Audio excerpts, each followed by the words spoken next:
माननीय मुख्यमंत्री प्यारे भैया, नमस्कार। बहुत बहुत नमस्कार। मेरा नाम सुलोचना साहू है। मेरे पति की मृत्यु 15 साल पहले हो चुकी थी। वे मजदूरी करते थे और उनके मृत्यु के बाद मेरे पास आमदनी का कोई जरिया नहीं था। मैं सिलाई करके अपनी बेटियों को पाल रही हूँ। मेरी दो बेटियाँ हैं। बड़ी बेटी 10वीं 11वीं क्लास में पढ़ती है और छोटी बेटी 10वीं क्लास में पढ़ती है। दोनों लाडली योजना की लाभार्थी हैं। इन दोनों को 6वीं और 9वीं कक्षा की छात्रवृत्ति प्राप्त हो चुकी है। मुख्यमंत्री जी, कोरोना काल में मेरे पास कोई काम नहीं था, आमदनी का कोई जरिया भी नहीं था। मेरी सिलाई बंद हो गई थी। ऐसे में मैं अपनी बेटियों की पढ़ाई भी नहीं करा पा रही थी। लाडली लक्ष्मी योजना से जो छात्रवृत्ति मुझे प्राप्त हुई थी, उससे मैंने अपने बच्चों के स्कूल की खर्चों को पूरा करा और अपने बच्चों को बेटियों को आगे पढ़ा पाई हूँ मैं। मुख्यमंत्री जी, भैया जी, आपने हमें अपना भैया होने का एहसास कराया है और मेरी बेटियों को अपने मामा जी होने का एहसास कराया है। इसके लिए आपका बहुत बहुत धन्यवाद। जब से मेरी बेटियों का जन्म हुआ है, तब से आप किसी ना किसी रूप में मेरे सहयोग हुए हैं। मेरी बेटियों के मामा जी होने का कर्तव्य निभाते रहे हैं। भैया जी, मेरी बेटियां कंप्यूटर इंजीनियर बनना चाहती हैं। उन्हें आप आशीर्वाद दीजिए कि वो अपने लक्ष्य को प्राप्त करें और अपने भविष्य को उज्जवल बना सकें। भैया, मुझे पता चला है कि आपने मेरी बेटियों को स्कूल से लेके कॉलेज तक की भविष्य सुरक्षित कर दिया है। अब मुझे किसी बात की चिंता नहीं है। हम माताओं की तरफ से आपको बहुत बहुत धन्यवाद। मेरे पति की मृत्यु हो जाने के बाद में मैं बहुत परेशान थी कि मैं अब अपने बच्चों को कैसे पालूंगी, पर आपने जो भाई होने का और मेरे बेटी के मामा जी होने का कर्तव्य निभाया, उससे मैं आपका बहुत बहुत धन्यवाद करती हूँ।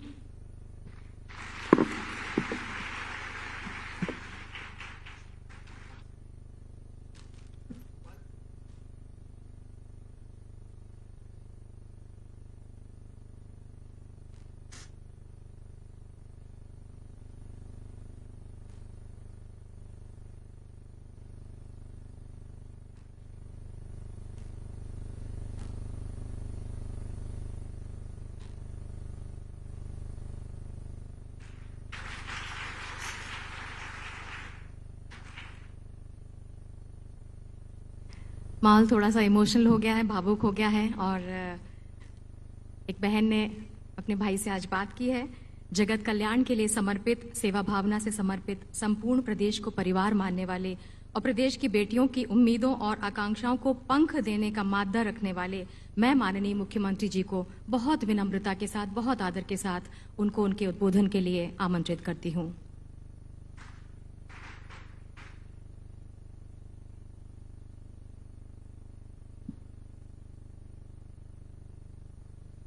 भोपाल की महापौर बहन मालती राय जी, हमारी महिला बाल विकास विभाग की प्रमुख सचिव बहन दीपाली रस्तोगी जी, भोसले जी, हमारी बेटियां बंसिका, ऋषिका और वंशिका ऋषिका की तरह नीचे बैठी, और पूरे प्रदेश में आप देख रहे हैं अलग अलग जगह मुझे सुन रही मेरी लाडली लक्ष्मी, लाडली भांजियों और प्यारी बहनों, आज हमारी साहू बहन जी मंच पे आई और उन्होंने अपने मन की बात आपके सामने रखी। देखिए, मेरे लिए एक कार्यक्रम नहीं है ये, कोई कार्यक्रम है जिसमें बच्चे आए और मुख्यमंत्री आया है, ऐसी बात नहीं है। आप जो बैठे हैं मेरा परिवार हैं। ये लाडली लक्ष्मी बेटियां मेरी भांजियां हैं। ये मैं कहता हूं तो अंतर आत्मा से कहता हूं, दिल से कहता हूं। ये कहने के लिए नहीं कहता मैं। और जो हमारी उनकी मम्मी बैठी हैं वो मेरी बहनें हैं। एक बड़ा परिवार है अपना ये, और इस परिवार के सुख को ही मैंने अपना सुख माना है और इसके दुख को ही मैंने अपना दुख माना है। लाडली लक्ष्मी योजना आखिर क्यों बनी? ये मेरी बेटी अब बड़ी बड़ी हो गई हैं, कोई 9th में है, कोई 10th में है, कोई 11th में है, कोई 12th में है, और कुछ तो कॉलेज में चली गई। मेरी प्रिय बेटियों, 2007 में ये योजना बनाई थी, और मैं अपनी बहनों से भी कहना चाहता हूं क्यों बनाई मैंने ये योजना।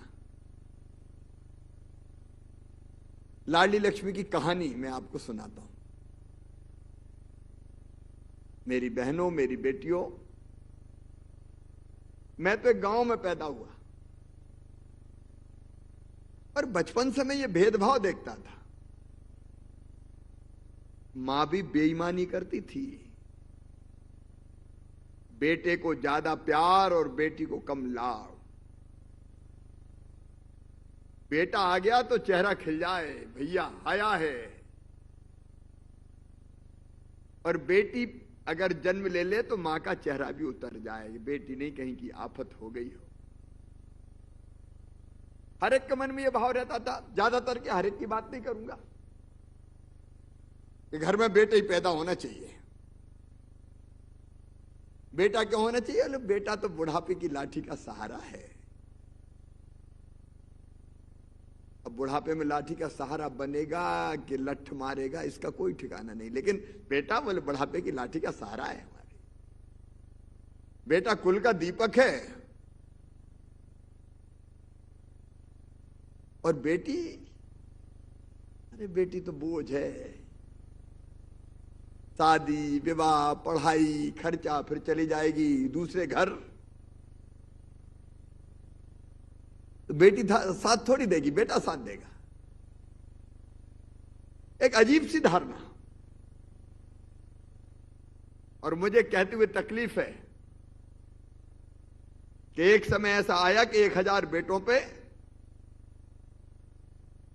2007 के अभी मेरे पास आंकड़े नहीं, 11-12 तक भी केवल 912 बेटियां पैदा होती थी। कौन करता था यह भेदभाव? भगवान नहीं करता था, इंसान करता था। इंसान, बेटा है तो जन्म लेने दो, और बेटी आई तो कोख में ही मार दो। यह पाप भी हुआ इस धरती पे, यह पाप। मेरा मन व्यथित रहता था कि यह भेद क्यों बेटा बेटी में? आखिर भगवान ही बेटा बनाता है, बेटी बनाता है। बेटी का क्या गुनाह है? बेटी भी पढ़े लिखे, खेले कूदे, आगे बढ़े, लेकिन भेद होता था। तब मेरे मन में आया कि, और बहुत पहले से, जब मैं मुख्यमंत्री नहीं था तब की बात बता रहा हूं, जब मैं छोटा था, अब चूंकि मेरी बेटियां बड़ी हो गई है तो वो मेरी बात सुन के समझ भी पाएंगी, बहनें तो समझ ही रही है। अब मैं अपनी आंखों के सामने परिवार में देखता था भेदभाव, तो मन किलपता था, आत्मा रोती थी कि भेदभाव क्यों, बेटा बेटी बराबर क्यों नहीं। जब मैं कुछ नहीं था तब एक सामाजिक कार्यक्रम था, तो मुख्य अतिथि आने में देर थी तो मुझे बोलने खड़ा कर दिया कि तुम बोलो। तो मैंने ऐसे कह दिया, ये भेद क्यों करते हो, बेटा और बेटी को बराबर मानो। तो एक बूढ़ी अम्मा खड़ी हो गई, बात कर रहा है, बेटा बेटी को बराबर मानो, बेटी बड़ी हो गई तो शादी में दहेज का इंतजाम क्या तू करवाएगा? आ गया, बराबर मानो बराबर मानो। मुझे लगा कि शिवराज, अगर ये भेद मिटाना है तो भाषण देने से काम नहीं चलेगा, कुछ ना कुछ करना पड़ेगा। तब हम कुछ थे नहीं, एमएलए एमपी नहीं, हम तो ऐसे ही थे। लेकिन उस समय भी मैं कोशिश करता था कि बेटी की शादी को बोझ मानते हैं तो बेटियों की शादी की जाए, तो गरीब बेटियों की शादी करवाते थे मित्रों के सहयोग से। फिर मेरी बेटियों, मैं 1990 में बन गया विधायक, एमएलए, 1 साल बाद बन गया MP सांसद। तो मैं ऐसे ही पैसा इकट्ठा करता, कुछ मेरे सांसद का भत्ता आता, कुछ दोस्तों से इकट्ठा करता और बेटियों की शादी करवाता, कभी 25 की, कभी 31 की। लेकिन 2005 के अंत में मैं मुख्यमंत्री बन गया। 29 नवंबर 2005 को शपथ जब मैं ले रहा था, इसी राजभवन में जो सामने है कुशाभाऊ ठाकरे कन्वेंशन हॉल के, शपथ लेते लेते मैंने संकल्प लिया कि बेटी को बोझ नहीं रहने दूंगा, बेटी को वरदान बनाकर ही चैन की सांस लूंगा।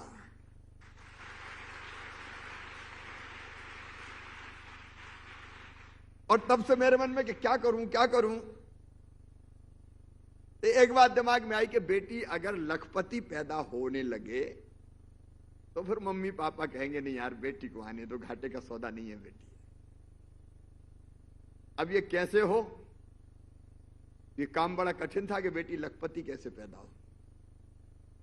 तो मैंने खूब गुणा भाग किए, सोचा, तो अपने अधिकारी बुलाए मैंने, उस समय वित्त मंत्री थे, उनको बुलाया और मैंने कहा कि बेटी लखपति पैदा होनी चाहिए, ऐसी योजना बनाना है। तो वो पहले तो मुस्कुराए, फिर हंसे, बोले साहब इम्पॉसिबल, ये कैसे हो ही नहीं सकता, आप बेकार की बात कर रहे हो। उनको लगा कि ऐसे ही कह रहे होंगे, 1-2-4 बार कहेंगे, हम मना कर देंगे तो ये मान जाएंगे। मैंने कहा चाहे कुछ भी हो जाए बेटी को तो लखपति बनाऊंगा मैं। और फिर चर्चा करके समाधान निकाला कि बेटी अगर पैदा हो तो उसको एक बचत पत्र दे दें और उसके खाते में, मम्मी पापा के खाते में पैसे डाल दें, एक निश्चित राशि, और वो जन्म लेते ही अगर पैसा अपन ने डाल दिया तो वो पैसा बढ़ता रहेगा, ब्याज उसका। तो उसी ब्याज से बेटियों को स्कॉलरशिप देना शुरू करें, पढ़ाई के लिए पैसा, और उसी की और योजनाएं बना दें।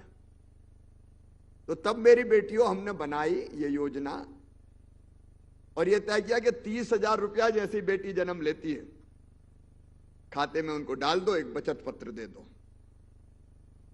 और ये पैसा डालते थे खाते में, एक साल में कभी 800 करोड़, कभी 900 करोड़, कभी 1000 करोड़, और उसको पढ़ाई से जोड़ दिया हमने। पढ़ाई से इसलिए जोड़ दिया कि ऐसा नहीं हो कि मम्मी पापा मेरे बेटियों को पढ़ाई नहीं भैया ही को पढ़ा के रह जाए।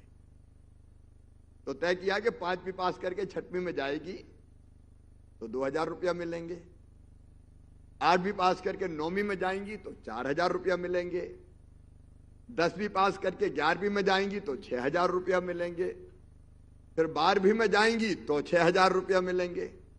लेकिन ये 12वीं तक था, 12वीं के आगे नहीं था। तो मैंने सोचा कॉलेज भी तो पढ़ाना, बेटियों को पढ़ाना है कि नहीं कॉलेज? अरे बोल के बताओ ना, पढ़ाना है ना कॉलेज। तो फिर हमने पिछले साल जोड़ा, क्योंकि तब तो छोटी छोटी बेटियां थी तो कॉलेज में कोई पहुंची नहीं थी। अब इस साल से कॉलेज में पहुंच गई।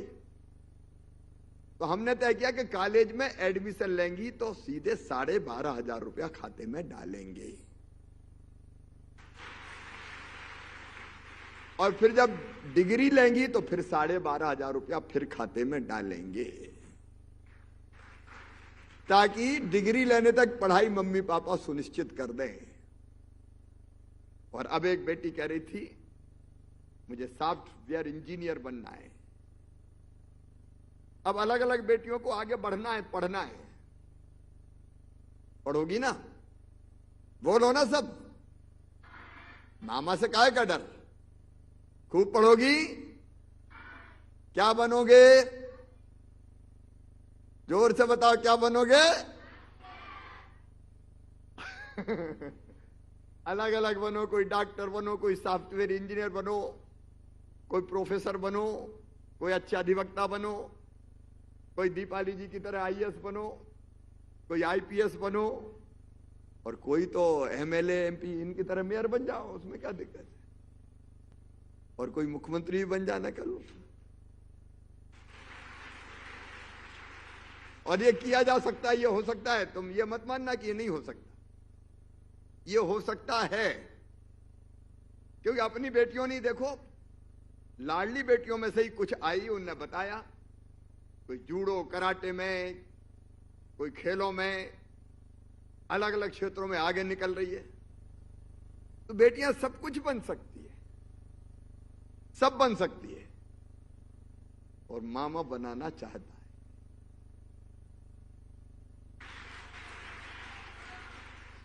और इसलिए लाडली लक्ष्मी योजना में अब जोड़ रहे हैं हम कि मेडिकल कॉलेज में भी एडमिशन हुआ तो प्राइवेट मेडिकल कॉलेज की फीस बहुत ज्यादा होती है, 8 लाख 10 लाख रुपया साल। बताओ गरीब माता पिता भरवा सकते हैं क्या? जोर से बोलो, भरवा सकते हैं क्या? तो फिर फीस कौन भरवाएगा? मामा भरवाएगा। काय को चिंता करती हो, पुख्ता व्यवस्था करेंगे अपन।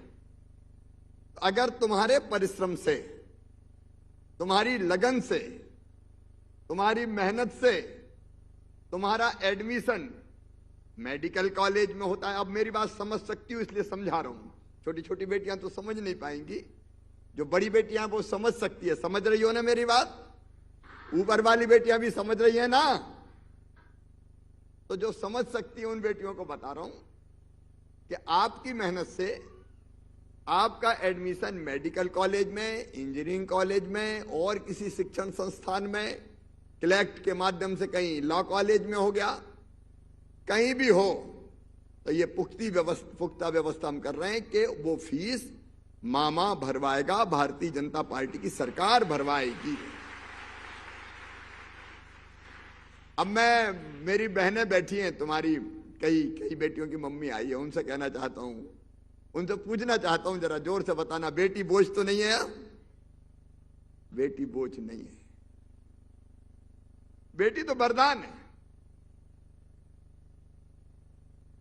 अद्भुत दयन है बेटियां। अब जब मैं बेटियों के तिलक लगाता हूं, पैर छूता हूं, तो मेरे मन में यह भाव थोड़ी आता है कि मैं किसी बेटी के पैर छू रहा हूं। मेरे मन में आता है जैसे मैं साक्षात देवी के ही पैर छू रहा हूं। एक अलग तरह का भाव मेरे मन में उत्पन्न होता है, और इसलिए कोई भी कार्यक्रम हम करते हैं तो बेटियों की पूजन से ही करते हैं, ताकि जमाना, ये दुनिया बेटियों के महत्व को समझे। बेटियों के बिना दुनिया चल ही नहीं सकती।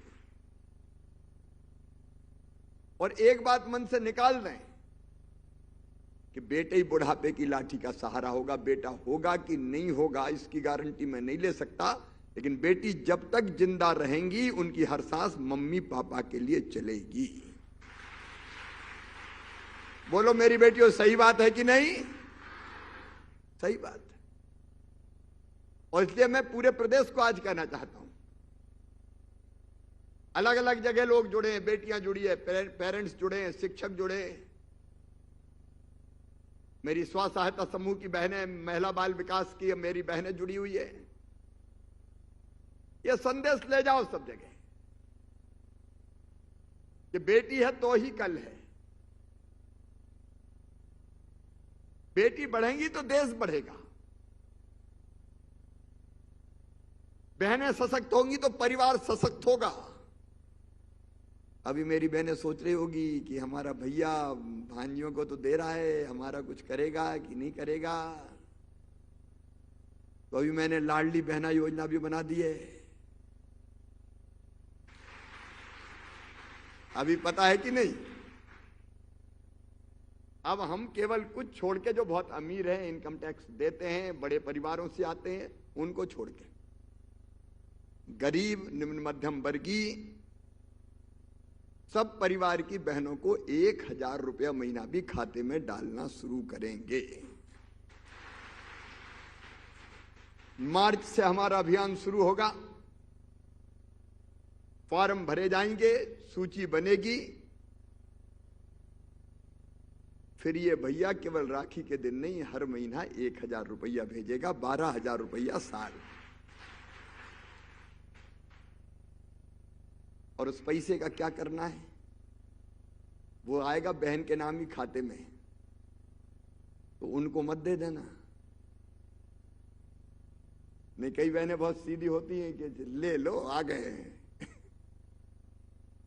इसका भी उपयोग अपने परिवार को ठीक से, बच्चों को अच्छी से दूध मिले, फल मिले, सब्जी मिले, दाल मिले, जरूरत की जो बहुत जरूरी चीजें हैं वो पूरी हो जाए। क्योंकि मुझे पूरा विश्वास है कि बहन इस पैसे का दुरुपयोग नहीं करेंगी, इसका उपयोग अपने परिवार की बेहतरी के लिए करेंगी।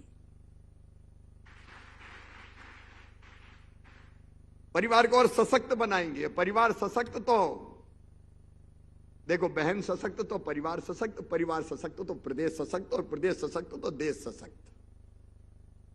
साल में 12,000 रुपया, 5 साल में 60,000 रुपया। देखो, जो बहुत अमीर नहीं है उनके लिए ये राशि परिवार को बेहतर चलाने के काम आएगी। महिला सशक्तिकरण का एक नए युग का मैंने प्रारंभ किया है। बेटी पैदा हो तो लाडली लक्ष्मी, और बेटी नहीं हर इस बेटी को, और अब बेटे को भी 8वीं तक यूनिफॉर्म देते हैं, दूसरे गांव जाएं तो साइकिल देते हैं, अलग अलग स्कॉलरशिप देते हैं। एक योजना और मैं, चूंकि बहनें भी है, उनको बताना चाहता हूं, उसको और मजबूती से हम लोग, कि बेटा बेटी के जन्म के समय भी, जन्म के पहले 4,000 और जन्म के बाद 12,000 रुपया, इसलिए कि वो बच्चे को ठीक से पाल सके, और मजदूरी मेहनत करती है तो उस समय घर पे आराम कर सके। आप सोच के देखो, बहन और बेटी की जिंदगी के किसी भी पक्ष को हमने नहीं छोड़ा है। पैदा हो तो लाडली लक्ष्मी, उसके पहले बेटा भी पैदा हो तो प्रसूति सहायता, पढ़ाई के लिए पैसा, यूनिफॉर्म के लिए पैसा, 8वीं तक मध्याह्न भोजन, गांव की बेटी योजना, बड़ी हो जाए तो फिर शादी भी मामा ही करवाएगा, उसकी भी चिंता मत करना। 56,000 रुपया एक बेटी की शादी में खर्चा किए जाएंगे।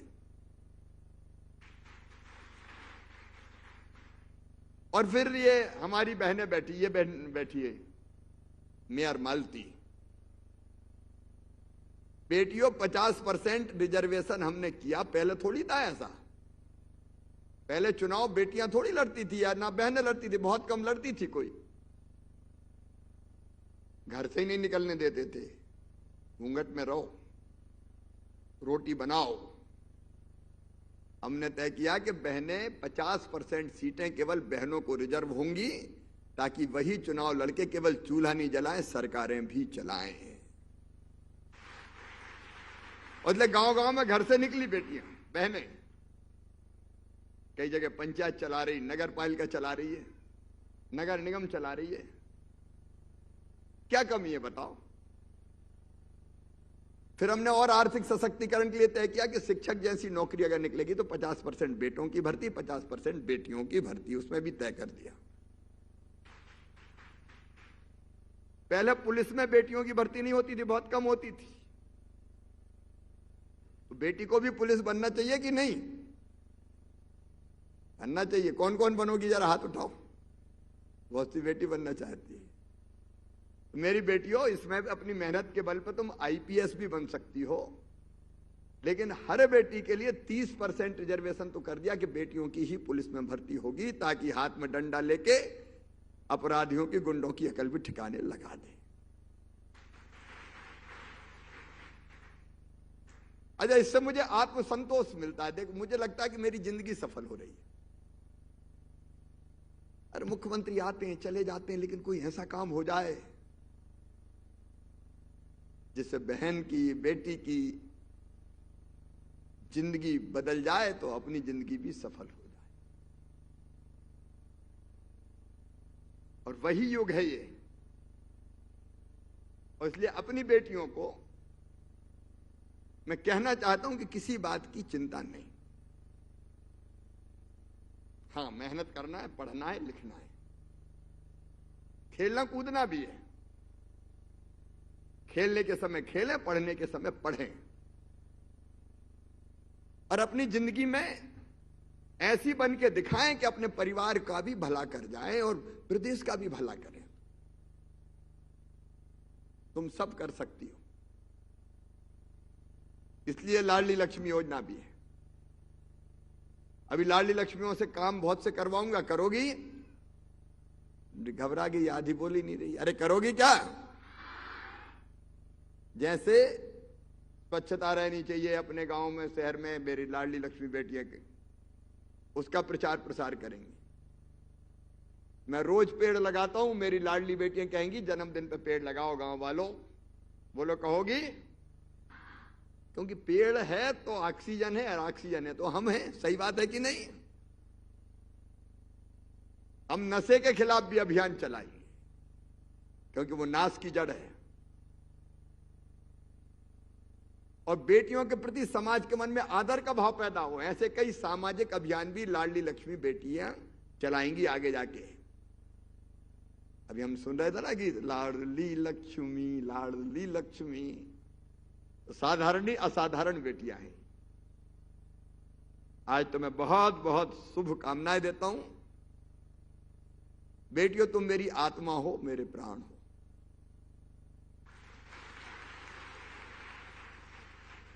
तुम्हारा जीवन और बेहतर बने, इसमें कोई कसर नहीं छोड़ेंगे, लेकिन तुमको भी प्रयत्न करना पड़ेगा, और संपूर्ण समाज को भी।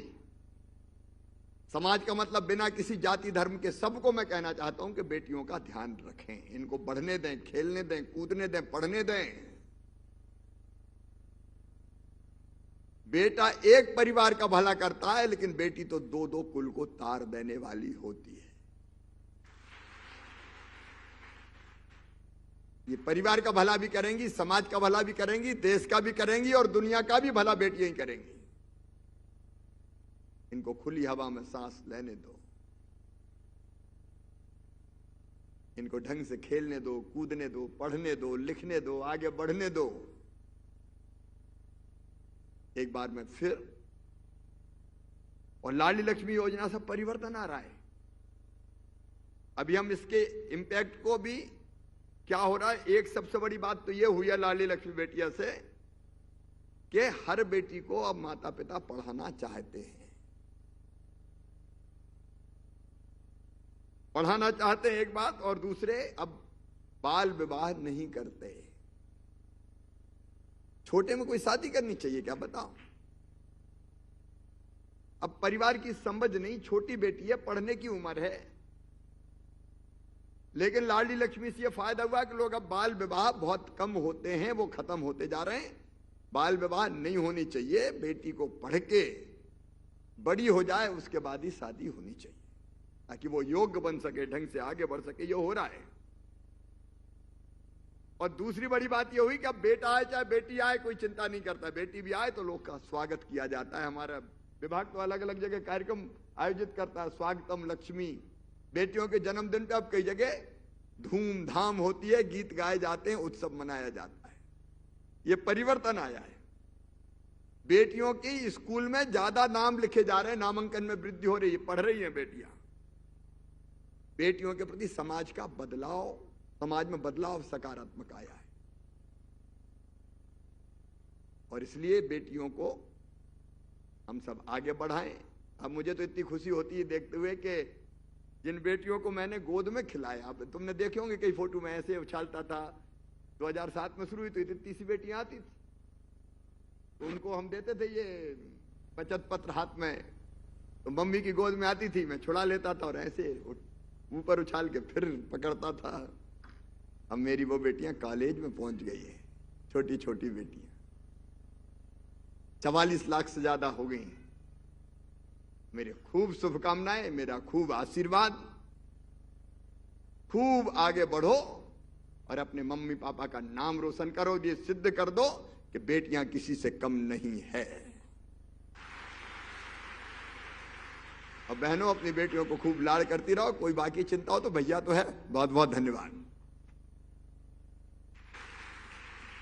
बहुत बहुत धन्यवाद माननीय मुख्यमंत्री जी, आपके ओजस्वी, भावुक और आत्मीय उद्बोधन के लिए आपका बहुत बहुत धन्यवाद। माननीय, आपके दर्द और करसक का ही परिणाम है लाडली लक्ष्मी योजना की ये सौगात। निश्चित रूप से आपने अपनी जागती आंखों से जो सपने देखे थे उसको यथार्थ में बदला और ये लाडली लक्ष्मी योजना आई। आज प्रदेश की 44 लाख 22 हजार से ज्यादा बच्चियां लाडलियां हैं। मैं इस कार्यक्रम में आपने समय निकाला और हमारे प्रदेश की सारी बालिकाओं और माताओं बहनों को संबोधित किया, उनकी सफलता के लिए उन्हें आश्वस्त किया। हम आपका माननीय बहुत बहुत धन्यवाद करते हैं महिला बाल विकास विभाग की तरफ से। और इसके साथ ही प्रमुख सचिव महिला बाल विकास दीपाली रस्तोगी जी, आपका भी बहुत बहुत हम धन्यवाद करते हैं। आयुक्त महिला बाल विकास डॉक्टर रामाराव भोसले, आपका भी धन्यवाद करते हैं। इसके साथ ही प्रेस, जनसंपर्क और मध्य प्रदेश के विभिन्न जिलों से 52 जिलों से जुड़े हुए सारे हमारे जिलाधिकारी, हमारे अधिकारी, प्रशासन और जितनी बालिकाएं और उनके अभिभावक, हम आप सबका बहुत बहुत धन्यवाद करते हैं। और इसके साथ ही वे सभी माता पिता जो इस कार्यक्रम से जुड़े हैं, उनका भी बहुत बहुत धन्यवाद। जिला प्रशासन का भी बहुत बहुत धन्यवाद। माननीय मुख्यमंत्री जी। जी जी जी। सबको फोटो खिंचाना है ना, तो हम वहां आके बैठ जाते हैं और सबकी फोटो खींचेंगे, ठीक है? फोटो वाले ऊपर आ जाओ।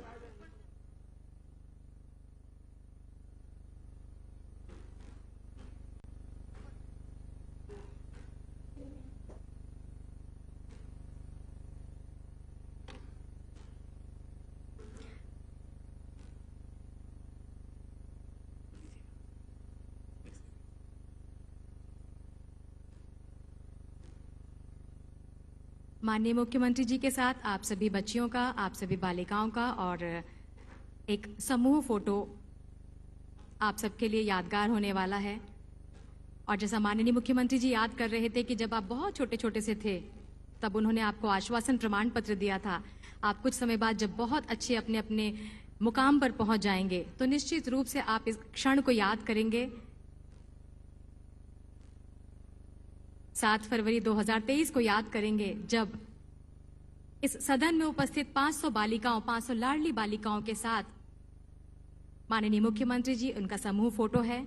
और आप सभी को इस माध्यम से बहुत बहुत आशीर्वाद माननीय मुख्यमंत्री जी का और शुभकामनाएं।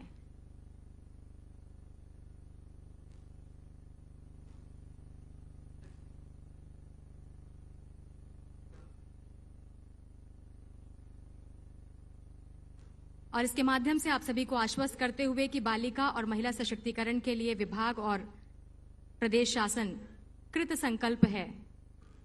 माननीय मुख्यमंत्री जी, आप सभी को आशीर्वाद देते हुए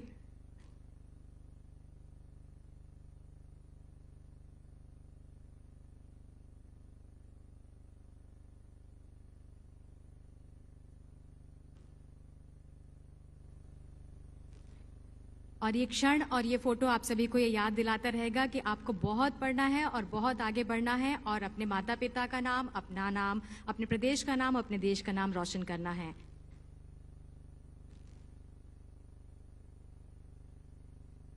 एक बार तालियों के साथ आप अपना अभिवादन कर सकते हैं और इस क्षण के लिए हम अनुग्रहित हैं माननीय मुख्यमंत्री जी के।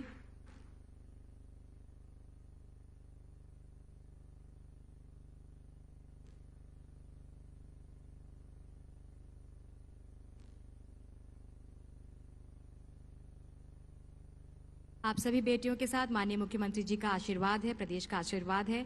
आप खूब आगे बढ़ें, खूब सफल हों। मैं बहुत बहुत धन्यवाद करती हूँ महापौर भोपाल श्रीमती मालती राय मैडम का भी बहुत बहुत धन्यवाद करती हूँ कि आप मैडम, आपने समय निकाला और इस कार्यक्रम में उपस्थित हुई।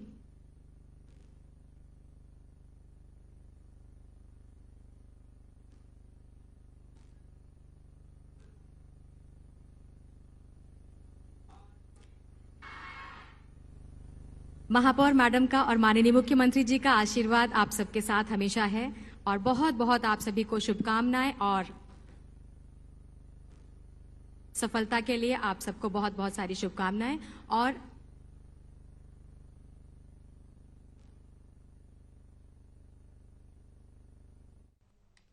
जो भी होगी अपन ने आके बता दिया, तो वो लोग समझ लें।